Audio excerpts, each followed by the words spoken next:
आज मुझ पे सुरूर है, असर तेरा ये जरूर है। বলিউডে নিজের অভিনয় এবং নৃত্যশৈলী দিয়ে সকলকে মোহিত করে রেখেছেন নোরা ফাতেহি। তার গুণমুগ্ধ ভক্তের সংখ্যা লক্ষাধিক। তবে এই যাত্রা খুব একটা মসৃণ ছিল না অভিনেত্রীর।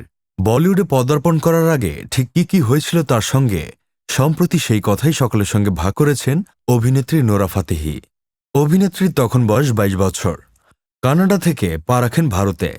বলিউডে নিজের জায়গা পাকাপাকি করার স্বপ্ন নিয়ে তিনি কাজ খোঁজা শুরু করেছিলেন, কিন্তু বাস্তব চিত্রটা যে একেবারে অন্যরকম তা বুঝতে অনেকটাই সময় লেগে যায় তার। কাউকে না জেনে প্রায়শই ভুল মানুষকে বিশ্বাস করে ফেলতেন তিনি। নোরার কথায়, তখন কাজ দেওয়ার বিনিময়ে অনেকেই সঙ্গ আশা করত। কোনো কিছুই বিনামূল্যে হয় না, তা বুঝতে অভিনেত্রীর অনেকটা সময় লেগে যায়। এর মধ্যে অনেকে নোরাকে সাহায্য করতে এসেছে, তাদেরকে অনুসরণ করতেন তিনি।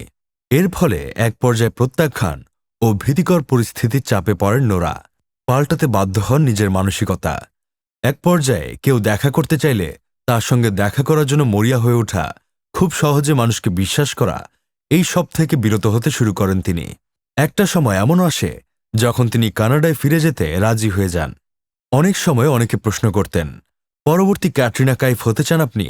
এইরকম স্বপ্ন দেখিয়ে বহুবার নোংরা প্রস্তাবও দেয়া হয়েছিল অভিনেত্রীকে। এইরকম ভয়াবহ ঘটনা এবং বারংবার প্রত্যাখ্যানের সম্মুখীন হয়ে একসময় মানসিকভাবে অসুস্থ হয়ে পড়েছিলেন নোরা। রীতিমতো থেরাপি করে নিজেকে সুস্থ করতে হয়েছিল। আজ পেছনের দিকে তাকিয়ে যখন এই সমস্ত ঘটনার কথা স্মরণ করেন অভিনেত্রী, তখন সবকিছুই যেন দুঃস্বপ্ন বলে মনে হয়। বিনোদন desk, Sadman Sakib, Bangladesh news today.